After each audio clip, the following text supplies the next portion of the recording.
Querida, hoy para almorzar me apetece un buen centollo. Sal a comprar uno que esté bien fresco. Llevaba 3 años casada. Vivía sirviendo a mi suegra como si fuera su asistenta interna. Ella no tenía ni la más remota idea del límite de mi tarjeta de crédito negra. Solo sabía que, cada vez que la pasaba, jamás era rechazada. No sabía cuántas cosas había sacrificado yo por el bien de esta maldita casa. Solo sabía que su vida era cómoda y regalada. Al menos, hasta el día en que nos divorciamos. Aquel día, ella se fue tarareando a París, arrastrando su maleta Louis Vuitton para disfrutar de un viaje de lujo. Y en el preciso instante en que pasó su tarjeta por el datáfono en la caja de una boutique de Hermès, un agudo pitido, capaz de reventar los tímpanos, resonó en toda la tienda. Mi teléfono móvil vibró 118 veces. Cuando sonó por 119ª vez, finalmente contesté y, con una voz increíblemente relajada, dije: «Disculpe, ¿quién es? ¿Es una de esas estafas telefónicas?» Antes de empezar, suscríbanse, denle a me gusta y dejen en los comentarios desde dónde me están leyendo. Estaré encantada de saludarles. Y ahora, comencemos la historia. Un líquido hirviendo me resbaló desde la coronilla. El olor penetrante y picante del pimentón me invadió los ojos en un instante. Sentí como si alguien me estuviera clavando agujas al rojo vivo en los globos oculares. ¿Es que no tienes ojos en la cara? ¿O es que no tienes cerebro? El grito agudo de mi suegra, Dolores, retumbó en la estrecha cocina.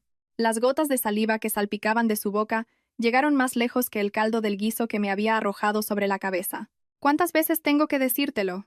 Esta cacerola es para sopas, no para hacer un guiso de patatas. Y mira el grosor de estas verduras. ¿Qué pretendes? ¿Que me rompa un diente para cobrar antes la fianza del piso nuevo? El caldo rojizo me chorreaba por el flequillo, goteando sobre mi camiseta blanca.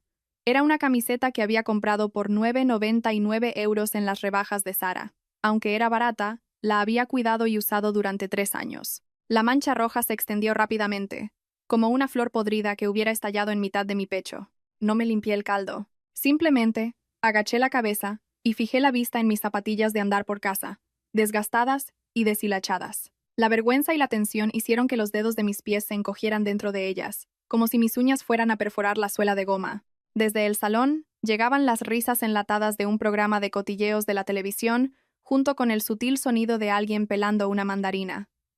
Era mi marido, Javier García. En este viejo piso de apenas 50 metros cuadrados, la cocina y el salón estaban separados por un solo paso. El estruendo de mi suegra al lanzar la cacerola había sido tan fuerte que hasta el portero, que recogía el reciclaje en el portal, debió de haberlo oído. Pero él ni siquiera giró la cabeza. «Lo siento, mamá», mi voz sonó áspera y seca, como si la hubiera lijado. «¿Lo sientes? ¿Acaso con un lo siento estas patatas insípidas se van a volver deliciosas? ¿O es que se te va a quitar esa cara de funeral que tienes?» Dolores no tenía intención de dejarlo pasar. Sus dedos, rudos y curtidos por toda una vida de trabajo doméstico, me golpearon la frente. 1, 2, 3 veces. «Ya le dije a Javier que no debía traerte a casa. Se te ve la pobreza en la cara, y de dote no trajiste más que lo opuesto. Aparte de comer, ¿sabes hacer algo más?» La mano con la que sujetaba el trapo de cocina comenzó a temblar violentamente. Los nudillos se me pusieron blancos y mis dientes castañeteaban. Fue en esta misma cocina, hace 3 años. Javier se acercó por detrás mientras yo fregaba los platos, me rodeó la cintura con sus brazos y, apoyando su barbilla en mi hombro, me susurró como una promesa. «Isabel, cariño, siento hacerte pasar por esto. Solo un poco más de paciencia. En cuanto me asciendan, nos mudamos. Te lo juro. Haré que no tengas que volver a tocar el agua fría». Entonces, su aliento era cálido y los latidos de su corazón, fuertes. Pero ahora, al levantar la vista hacia el salón, solo veía su espalda cada vez más ancha y su pelo rizado, un intento de disimular una incipiente calvicie. Se reía como un idiota con las tonterías de la televisión, como si la escena infernal que se desarrollaba en la cocina fuera una simple música de fondo sin importancia para él. Soportando el escozor de mis ojos, me agaché y empecé a recoger las patatas y el caldo esparcidos por el suelo. Esta era la vida que había conseguido tras renunciar a mi apellido y a mi fortuna, por lo que yo llamaba amor verdadero. Esto era todo lo que había obtenido yo, Isabel de la Torre, la única heredera del grupo de la Torre, al convertirme en ama de casa. En ese momento, mi teléfono móvil, que estaba sobre la encimera, vibró brevemente. En la penumbra de la cocina, la luz de la pantalla pareció anormalmente brillante, casi dolorosa. Instintivamente intenté apagarla, pensando que sería otro mensaje de spam de alguna compañía de seguros o una notificación de una oferta del supermercado del barrio, de esas a las que mi suegra se apuntaba para ahorrar unos céntimos. Pero al ver el remitente, el corazón me dio un vuelco. Era un mensaje de alerta de uso de tarjeta del banco.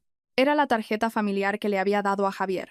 Aunque en teoría era familiar, en la práctica su límite era inexistente. Era el último vestigio de mi orgullo, un salvavidas que le había proporcionado con mis fondos personales de antes de casarme, para que no se sintiera menos que sus compañeros de trabajo por su situación económica. Con manos temblorosas, desbloqueé el teléfono. El primer mensaje mostraba una cifra clara: 4.200 euros. Lugar de uso: Boutique Chanel, El Corte Inglés de Serrano, Madrid. Se me cortó la respiración. 4.200 euros. Era casi la mitad del dinero que mi suegra decía necesitar para la fianza de un piso nuevo. La excusa que usaba para quejarse constantemente de querer largarse de este piso miserable era más de 80 veces la cantidad de los billetes de 50 euros que yo le metía a escondidas en la cartera a Javier cada vez que se quejaba de no tener dinero para salir con sus colegas. Antes de que pudiera asimilarlo, el teléfono volvió a vibrar. Un segundo mensaje. Esta vez, 3.800 euros. Lugar de uso: Suite presidencial, Hotel Ritz. Fecha de la reserva: esta misma noche. Se me aflojaron las manos y el móvil cayó con un chapoteo sobre el charco de caldo que aún no había limpiado. El líquido rojo devoró la pantalla en un instante. Igual que los últimos 3 años habían devorado mi vida. Pero serás torpe. ¿Te crees que los teléfonos crecen en los árboles? Mi suegra, al oír el ruido, corrió hacia mí gritando: aunque sea el que te pasó Javier cuando se compró el nuevo, de segunda mano se le sacan unos euros. Me adelanté a su mano y arrebaté el teléfono del suelo. En ese instante levanté la cabeza. Quizá fue porque mi mirada era demasiado aterradora. Era la mirada de un demonio que ha trepado desde el fondo del infierno. O tal vez, la de esa fría superioridad propia de la clase alta que ella nunca había visto. Dolores se quedó con la mano suspendida en el aire, los labios temblorosos, incapaz de decir una palabra. La ignoré y caminé hacia el espejo de cuerpo entero del salón. La mujer del reflejo era un desastre. Tenía el pelo revuelto y manchado de caldo, y la camiseta de cuello dado de sí era lamentable. La malnutrición y el duro trabajo doméstico le habían dado a su rostro un tono cetrino, y ya tenía pequeñas arrugas alrededor de los ojos. ¿Quién era esa? ¿Era Isabel de la Torre, con 34 años? No, parecía una mujer de 44, consumida por las penurias y con el rencor grabado en la piel, exprimida hasta la última gota de sangre. De repente, me eché a reír a carcajadas frente al espejo. Una risa áspera como la arena, con un matiz metálico que la hacía sonar casi como un llanto. ¿Te has vuelto loca? ¿De qué te ríes? Javier por fin giró la cabeza. Tenía el ceño fruncido y una expresión de pura irritación. ¿Te pones así porque mamá te ha regañado un poco? ¿Tanto te cuesta decir sí sí y pasar página? ¿Qué numerito estás montando ahora? Vengo muerto de la oficina. ¿No puedes dejarme descansar en paz en casa? ¿Cansado de la oficina? Claro. Pasar la tarjeta en Chanel debe de ser un trabajo agotador. Y reservar una suite en el Ritz requiere un gran esfuerzo físico.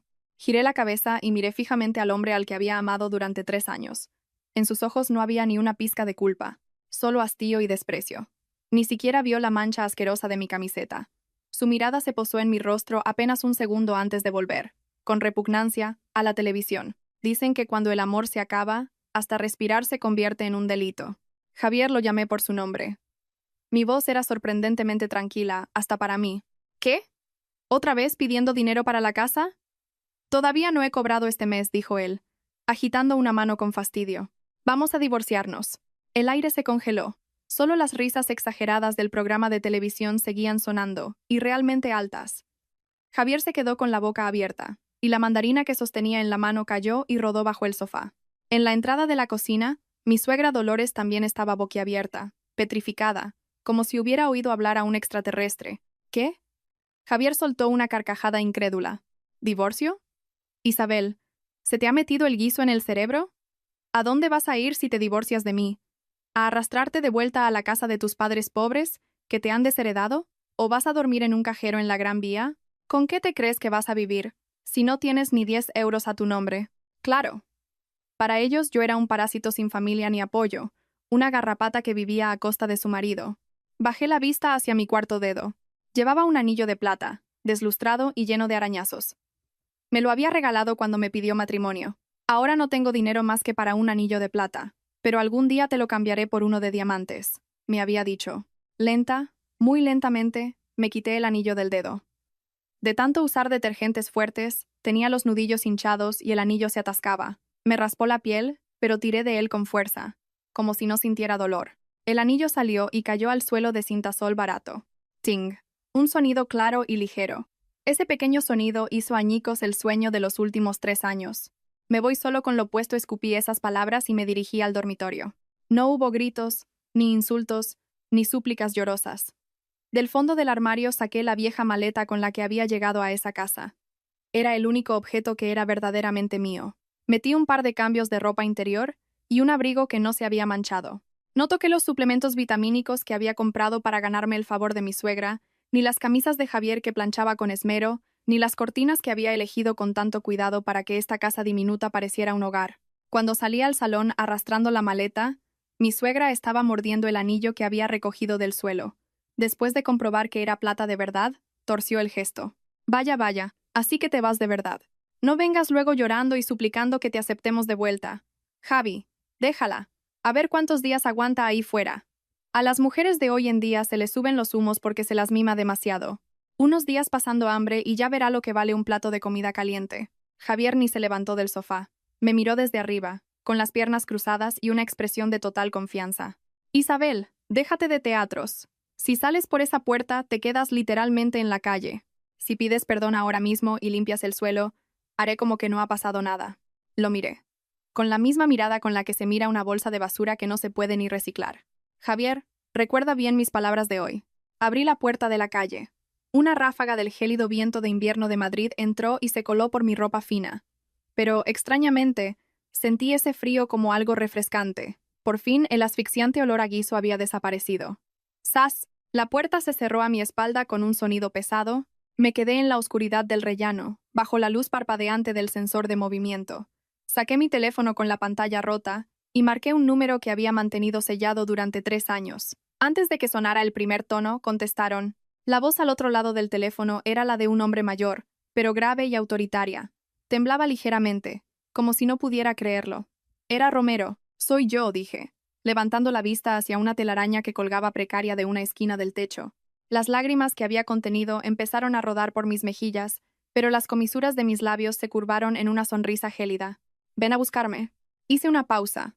Mi voz era más fría que la nieve que caería sobre Madrid esa noche. Y una cosa más. A esa gente a la que tanto le gusta gastar dinero, vamos a enseñarles cuál es el verdadero precio de las cosas. 3 días después, oficina de la última planta de la sede del Grupo de la Torre, en pleno paseo de la Castellana de Madrid. A través del enorme ventanal, el deslumbrante paisaje nocturno de Madrid se extendía como un panorama. El río Manzanares serpenteaba abajo como una cinta de oro líquido. Yo estaba sentada en un sofá de la mejor piel de becerro italiana, agitando suavemente una copa de vino que contenía un Romanée Conti. La imagen de la ama de casa sumisa que apestaba a guiso 3 días atrás parecía un recuerdo de otra vida. Ahora vestía un traje hecho a medida que se ajustaba perfectamente a mi cuerpo. Mi pelo, antes descuidado, había sido tratado en la mejor clínica capilar y caía como seda sobre mis hombros. Gracias a un tratamiento de choque de 48 horas en una clínica estética de élite, mi rostro cetrino había recuperado su brillo aristocrático. Las sombras de cansancio bajo mis ojos aún no se habían borrado del todo. Pero la mirada de Isabel de la Torre, a quien una vez llamaron la bruja de las finanzas, había vuelto por completo. Señorita de la Torre, aquí está la información que solicitó Romero. Depositó respetuosamente una gruesa carpeta sobre la mesa de mármol. Dejé la copa de vino y abrí la carpeta. Desde la primera página, una foto repugnante me asaltó la vista. Terminal de salidas del aeropuerto de Madrid-Barajas. Javier llevaba una gabardina de Burberry que yo nunca me había atrevido a comprarle, y con una mano rodeaba la cintura de una secretaria joven y guapa mientras empujaba una maleta con la otra. Y mi suegra, o mejor dicho, la señora Dolores, llevaba un llamativo abrigo de bisón de colores, sin duda comprado con mi tarjeta, y hacía el signo de la victoria a la cámara. Destino, París, Francia. Solté una risa amarga. Así que era eso. Por eso estaban tan ansiosos por echarme de casa ese día, por eso ni siquiera intentaron detenerme, porque ya tenían planeado este perfecto viaje familiar. Se había ido a disfrutar de la vida a París con su amante y su madre, y todo, con mi dinero. ¿Cuál es la situación actual de los gastos?, pregunté con indiferencia, tamborileando con el dedo sobre la cara sonriente de Javier en la foto. Están siendo muy espléndidos, dijo Romero, escogiendo sus palabras.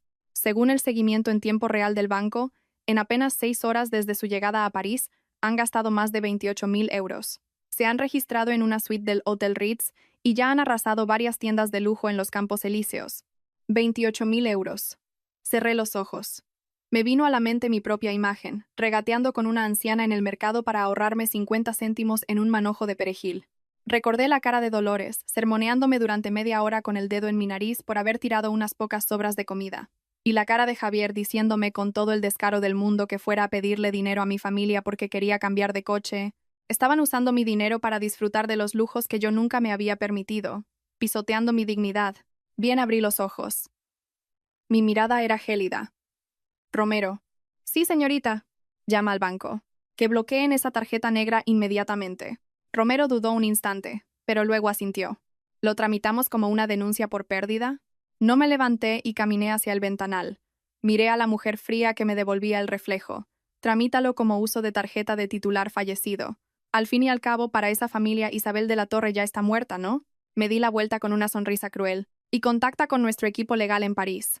Pídeles que soliciten la colaboración de la policía local.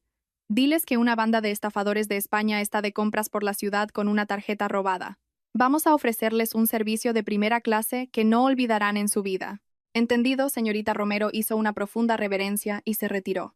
De nuevo, el silencio llenó la habitación. Cogí mi teléfono. La hora local en París marcaba las 2 de la tarde. La hora perfecta para ir de compras. Imaginé a Dolores con un bolso Birkin de 15.000 euros en la mano, de pie frente a la caja de Hermès, levantando la barbilla con arrogancia mientras extendía la tarjeta negra. Vi al dependiente recibir la tarjeta con ambas manos, con toda la cortesía del mundo, e insertarla en el datáfono. Y entonces, pi, pi, pi. El agudo sonido que anuncia una transacción denegada sonaría sin duda más hermoso que una sinfonía de Beethoven. La boutique insignia de Hermès en la Rue du Faubourg Saint-Honoré de París estaba impregnada del aroma del cuero caro y un sutil perfume. Dolores pensó que nunca en su vida la habían tratado tan bien. No entendía ni una palabra de francés, pero ver a aquellos dependientes rubios y esbeltos inclinarse ante ella y adularla, la hacía sentir como la marquesa de una telenovela. «Oye, Javier, mira esto. ¿A que este bolso me queda que ni pintado?», gritó, sin importarle el ambiente refinado y silencioso de la tienda. Unos turistas japoneses cercanos la miraron con el ceño fruncido, pero a ella le dio igual. «Perfecto, mamá. Es que tú tienes clase. Cualquier cosa de marca te sienta bien», respondió Javier sin mucho interés. Mientras apretaba disimuladamente la mano de Laura, su joven secretaria, que estaba a su lado mirando con codicia un pañuelo en una vitrina. «Pues envuélveme esto. Y ese de ahí, el pequeño, pónmelo también para nuestra Laurita», ordenó Dolores con un gesto magnánimo. De su cartera raída, una que había cogido de las cosas que Isabel había tirado, sacó una tarjeta de crédito negra con un brillo frío. Había visto a su nuera usar esa tarjeta varias veces, escondiéndola como un tesoro. La tarjeta que, según ella, era para los gastos que le pasaba a su familia y que nunca sacaba excepto para hacer la compra.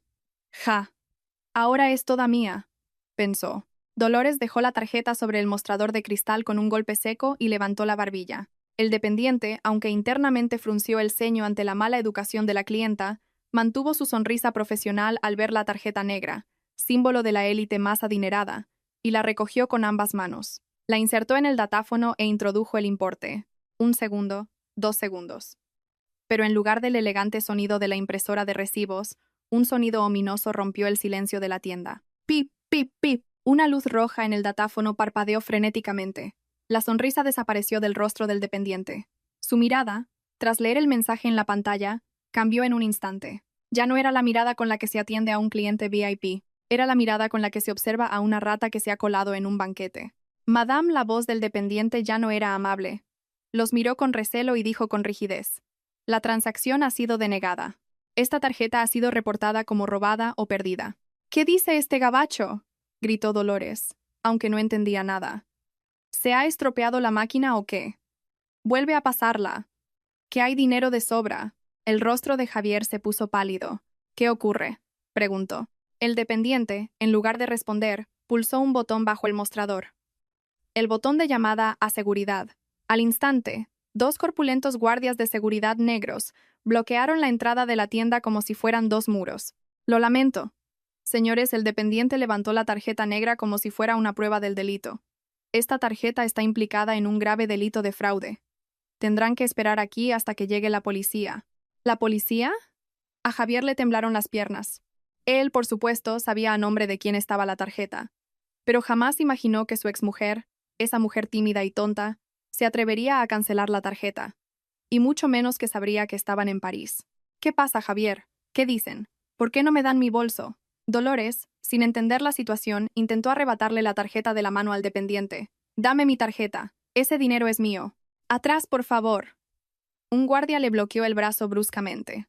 Dolores, que en su vida se había topado con nadie que le levantara la voz en los mercados de su barrio en España, se desplomó en el suelo. Empezó a golpear la lujosa alfombra de Hermès con las palmas de las manos y a chillar.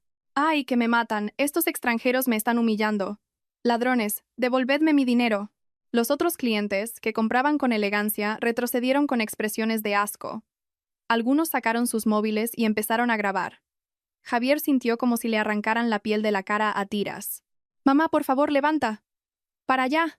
Intentaba levantarla desesperadamente. En ese momento, la puerta de la tienda se abrió. Entraron varios policías franceses uniformados. Las esposas y las pistolas que colgaban de sus cinturones brillaron fríamente bajo las luces. Mismo momento, en Madrid. Salón de fiestas de la gala benéfica organizada por el Grupo de la Torre. Una gigantesca araña de cristal derramaba una luz dorada sobre el enorme salón. El aire estaba lleno de perfume y del tintineo de las copas de champán. Yo llevaba un vestido de noche negro con la espalda descubierta y, en mi cuello, un collar de zafiros azules valorado en varios millones de euros, conocido como el Zafiro de Castilla. Era mi primera aparición pública desde mi regreso. Oía a la gente susurrar a mi paso. ¿No es esa Isabel de la Torre? ¿La que estuvo desaparecida 3 años? Dios mío, está mucho más guapa que antes. Esa mirada que tiene impone tanto que no me atrevo ni a mirarla a los ojos. Dicen que acaba de donar 1 millón de euros sin pestañear.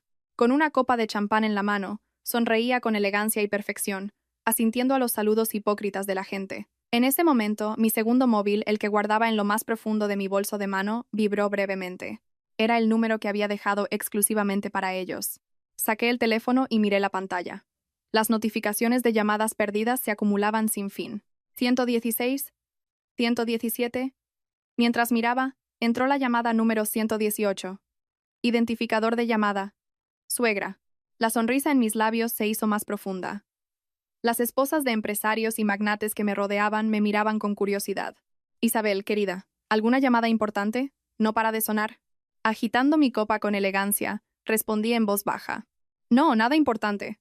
Solo una llamada de spam bastante insistente. Pulsé el botón de aceptar. Y para maximizar el disfrute, activé el altavoz. Niña. La voz estridente y chillona de Dolores atravesó el altavoz del teléfono y golpeó el ambiente refinado y silencioso del salón. Sin necesidad de un micrófono, su voz retumbó lo suficiente como para que todos en un radio de varios metros la oyeran. ¿Dónde demonios te has metido? ¿Por qué no coges el teléfono? ¿Y por qué no funciona la tarjeta? ¿Sabes dónde estamos? En una comisaría. Estos malditos franceses nos han encerrado. Y encima quieren que paguemos una multa. Mete dinero en la tarjeta, rápido. ¿Unos 300.000 euros? No, mejor 600.000. Los invitados a mi alrededor dejaron de hablar y me miraron con una mezcla de horror y fascinación. Al fondo también se oía la voz jadeante de Javier. Mamá, dámelo. Isabel, soy yo, Javier. Es un error del sistema del banco, ¿verdad? Llama al banco y diles que es un malentendido, por favor. Estamos sin 1 euro en París. No tenemos ni para un abogado. Y de fondo los sollozos de la secretaria, Laura. Javi, tengo miedo. Quiero irme a casa. Era el culebrón perfecto. Tomé un sorbo de champán con toda la calma del mundo. El cosquilleo de las burbujas en mi lengua era exquisito. Y entonces, con un tono sumamente elegante y desconcertado, para que todo el mundo pudiera oírme, abrí la boca. Perdone, ¿quién es usted? Al otro lado de la línea se hizo un silencio sepulcral. Soy yo. Tu suegra. Te has vuelto loca, gritó Dolores. ¿Mi suegra? Solté una risa cristalina. Se ha equivocado de número. Soy soltera. No tengo suegra. Y mucho menos una suegra arrestada en París por estafa. Es la primera noticia que tengo. Bajé el tono de voz, volviéndolo tan frío y afilado como una cuchilla de hielo envenenada. Además, esto es una fiesta privada. Deje de hacer llamadas fraudulentas. Si continúa, mi abogado se pondrá en contacto con usted. Apenas terminé de hablar, pulsé sin dudar el botón rojo de finalizar. Y bloquear, todo el movimiento fue fluido y natural. La forma en que la gente me miraba cambió. Sorpresa, fascinación. pero sobre todo, un profundo respeto por el fuerte. Guardé el teléfono en mi bolso de mano como si arrojara un trapo sucio a un cubo de basura. Me giré para encarar el espejo de cuerpo entero que había al frente. La mujer del reflejo llevaba los labios pintados de un rojo intenso y tenía una mirada afilada como un bisturí. Aquella Isabel que olía a aceite y temblaba por el precio de 1 kilo de patatas en la cocina ya no existía. El juego no había hecho más que empezar. Me di la vuelta y caminé hacia el centro del salón. Allí, los focos me esperaban. El sonido de mis tacones de aguja resonaba con ritmo sobre el suelo de mármol. Tac, tac, tac.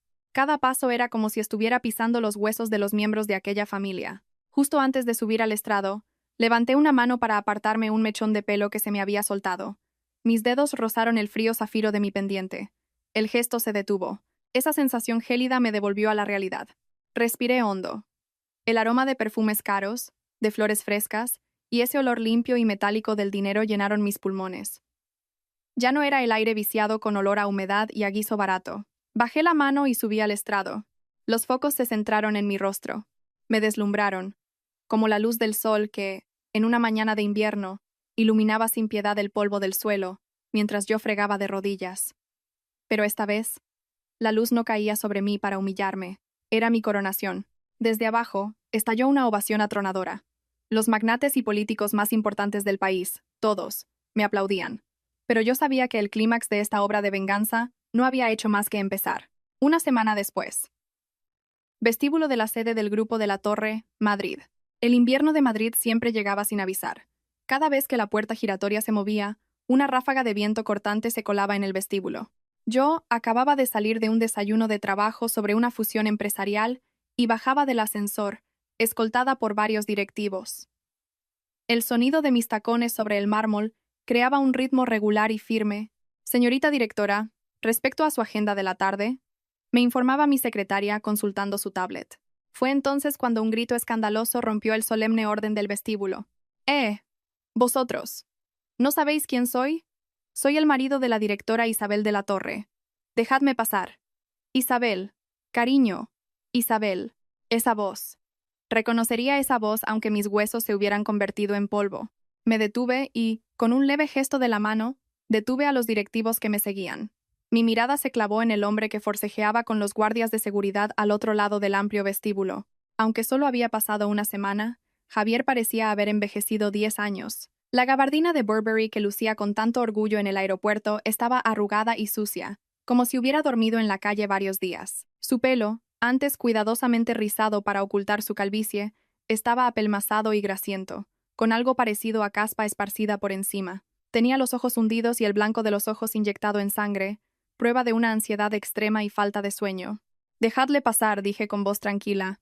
No era una voz fuerte, pero resonó extrañamente bajo el alto techo del vestíbulo. Los guardias lo soltaron de inmediato, empujándolo en mi dirección como si arrojaran un saco de basura. Javier trastabilló unos pasos. Cuando levantó la vista y me vio, en el centro del vestíbulo, rodeada de un séquito de personas, sus pupilas se dilataron violentamente. Desconcierto. Luego, un destello de alegría. Y finalmente, una mueca de repugnancia. Corrió hacia mí, pero fue detenido a 3 metros por mis guardaespaldas. «Isabel, Isabel, ¿de verdad eras tú?», jadeó. Un olor agrio a sudor de varios días y a tabaco barato me golpeó. Instintivamente, fruncí el ceño y saqué un pañuelo de seda de mi bolso, cubriéndome discretamente la nariz y la boca. Ese gesto pareció provocarlo. «Isabel, ¿cómo has podido hacerme esto? Soy Javier, tu marido». Todo fue un malentendido. Sí, eso, un malentendido. Esa secretaria y yo no teníamos nada. Fue mamá. Mamá me obligó a ir de viaje. Ya conoces su carácter. ¿Cómo iba a negarme? Lo miré desde arriba, como se mira a una rata que chapotea en una alcantarilla. Esta era la verdadera cara del hombre al que había amado durante 3 años. En el momento de la verdad, no dudó en culpar de todo a su propia madre, que probablemente seguía pasándolo mal en una celda en París. ¿Marido? Una risa ahogada se me escapó tras el pañuelo. Señor García, parece que olvida algo. El acuerdo de divorcio ya está firmado. Lo dejé sobre ese sofá de piel que te compré con mis ahorros. Yo no lo he firmado, no lo acepto, gritó de repente. Su cara se tornó de un color rojo oscuro, como el hígado. Isabel, ¿te crees que puedes abandonarme solo porque ahora vistes un poco mejor? Lo he investigado todo. Este edificio es del grupo de la Torre, ¿no? ¿Trabajas aquí? ¿Eres de la limpieza? ¿O es que te has liado con algún directivo? Su mirada se volvió lasciva y vulgar, recorriéndome de arriba a abajo. ¿O es que siempre fuiste así? ¿Te hiciste pasar por pobre para casarte conmigo mientras te pagaba los caprichos otro? Los directivos a mi alrededor contuvieron el aliento. Algunos, indignados, hicieron ademán de intervenir, pero los detuve con una mirada. No estaba enfadada. Más bien, me resultaba fascinante. La imaginación humana, ante un ascenso de clase que no puede comprender, recurre a las justificaciones más ruines. Javier, dije, bajando el pañuelo y acercándome a él a paso lento.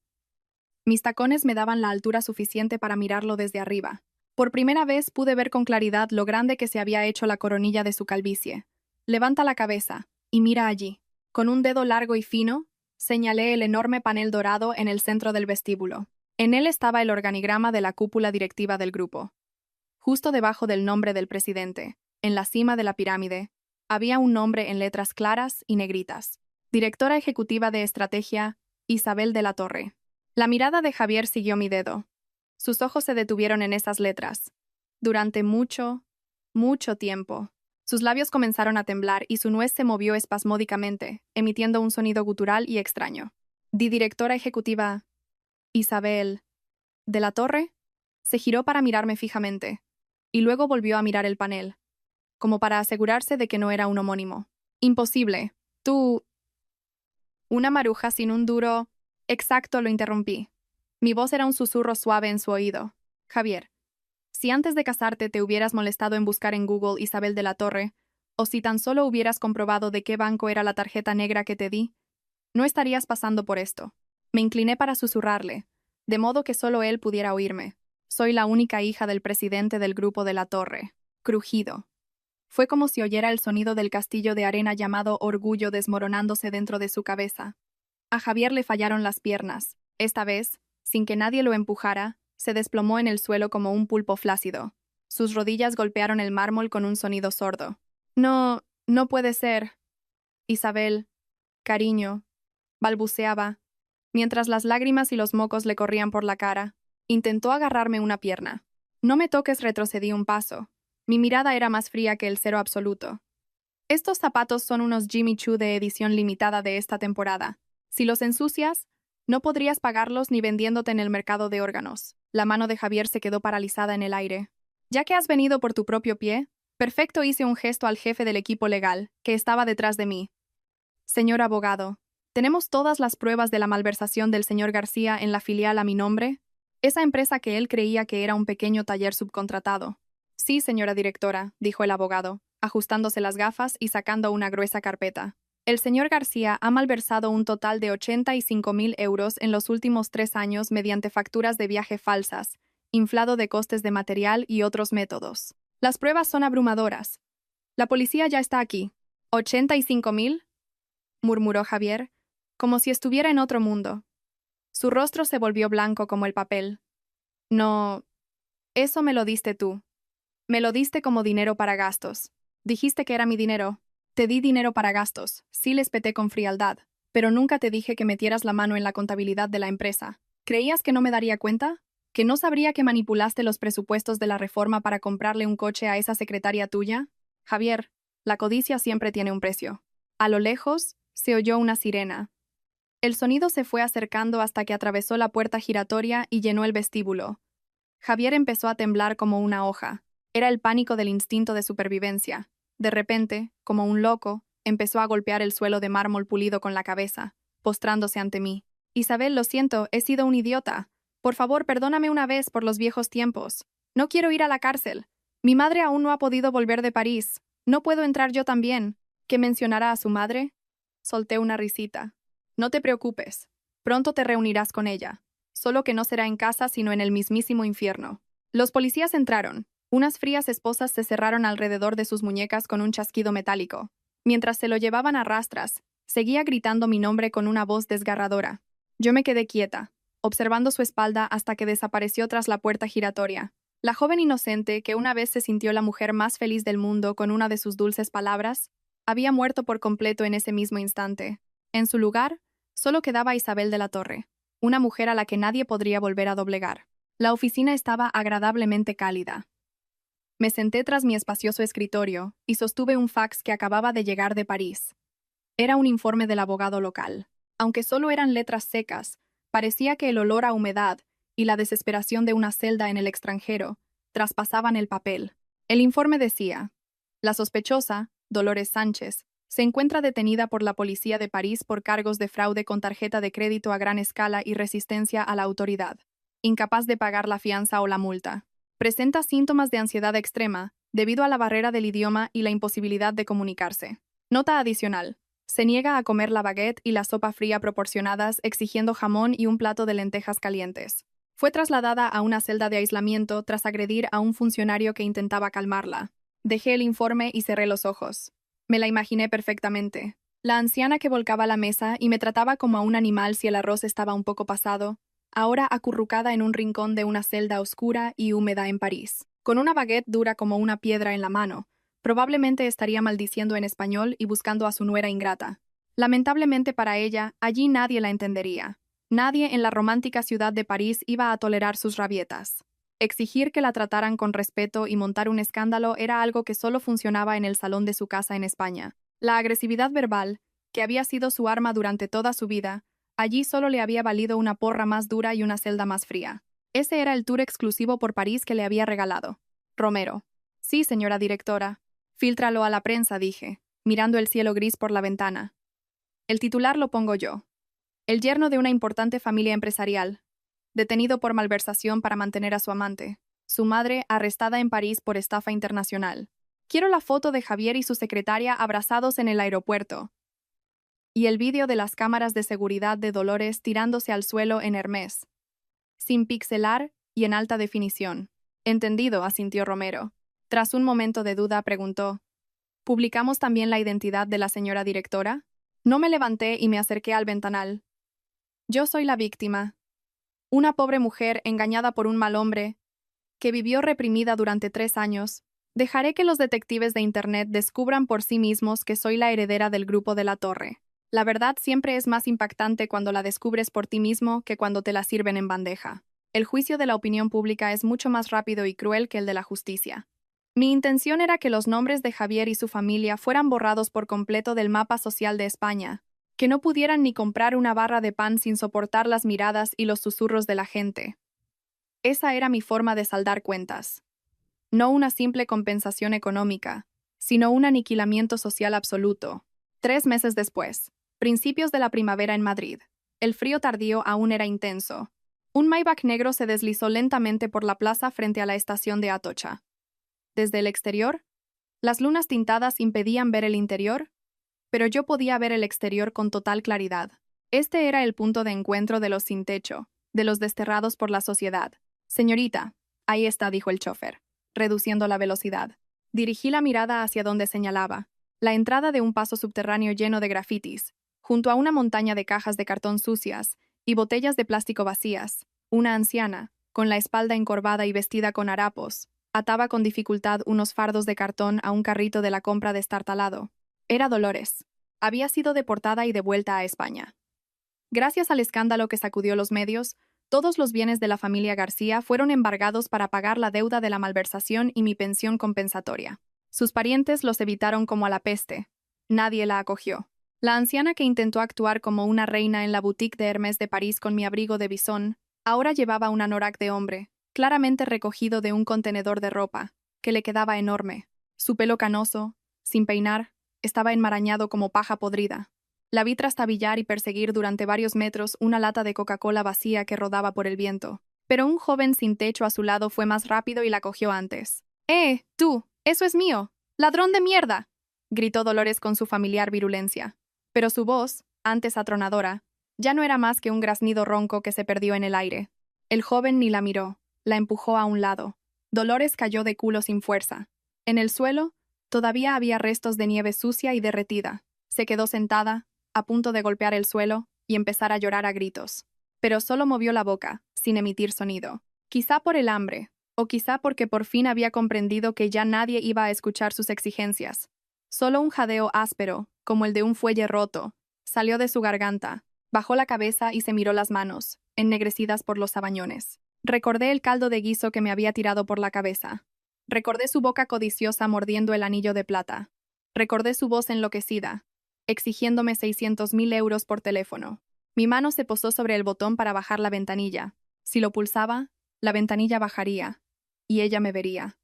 Vería a la nuera que había despreciado como a la suciedad de sus uñas, sentada en la berlina más lujosa que jamás podría tocar. Podía imaginar su expresión: asombro, arrepentimiento, y luego la humillación de arrastrarse hasta la ventanilla para suplicar ayuda. Pero no me moví. Mis dedos, tras una breve pausa sobre el botón, se retiraron. Vámonos, le dije al chofer. ¿No va a hacerla? No hay nada que ver, me hundí en el suave asiento de cuero y miré al frente. Es una desconocida. Exacto. Una extraña. La culminación de la venganza no es destruir a tu enemigo ni verlo de rodillas. Es la indiferencia absoluta. Que viviera o muriera, que recogiera cartones o se congelara en la calle, me importaba lo mismo que una piedra en el camino. Mi tiempo era demasiado valioso como para desperdiciar un solo segundo en ella.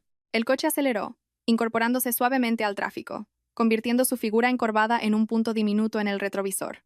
Cayó la noche. Regresé a mi reino, en la última planta del edificio del Grupo de la Torre. Este era uno de los puntos más altos de Madrid. Con una copa de vino en la mano, salí a la terraza. La brisa nocturna me revolvió el pelo y rozó mi piel, pero ya no sentía un frío que calara hasta los huesos. Abajo, las luces de la ciudad brillaban como estrellas. Detrás de cada una de esas innumerables ventanas iluminadas, alguien estaría llorando por un conflicto con su suegra. Alguien no podría dormir por la preocupación del alquiler. Alguien estaría sollozando en silencio. Esa, en el pasado, fui yo, pero había logrado salir. Había trepado desde el lodo asfixiante, agarrándome a zarzas espinosas, cubierta de sangre, hasta llegar aquí. Levanté mi copa y brindé ligeramente hacia el deslumbrante paisaje nocturno. La copa de cristal emitió un sonido claro que cortó el aire silencioso.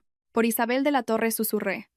No por la ama de casa que soportó y aguantó, sino por la reina que ahora, de pie sobre las nubes, controla su propio destino. Por mí. El vino se deslizó por mi garganta. Ligeramente astringente, pero con un regusto dulce. Bajé la vista hacia el dedo anular de mi mano izquierda. La leve marca que había dejado el anillo de plata que se me clavaba en la piel había desaparecido sin dejar rastro. En su lugar, un enorme diamante rosa, recibiendo la luz de las estrellas del cielo nocturno, brillaba con una luz fría. No era una prueba de amor ni un juramento de matrimonio. Era algo que solo yo podía darme a mí misma, el símbolo de la libertad absoluta. Me di la vuelta, dejé la copa vacía sobre la barandilla y caminé con paso firme hacia la puerta acristalada de la que emanaba luz. Tac, tac, tac. El sonido de mis tacones volvió a resonar. Unos pasos más firmes y decididos que nunca.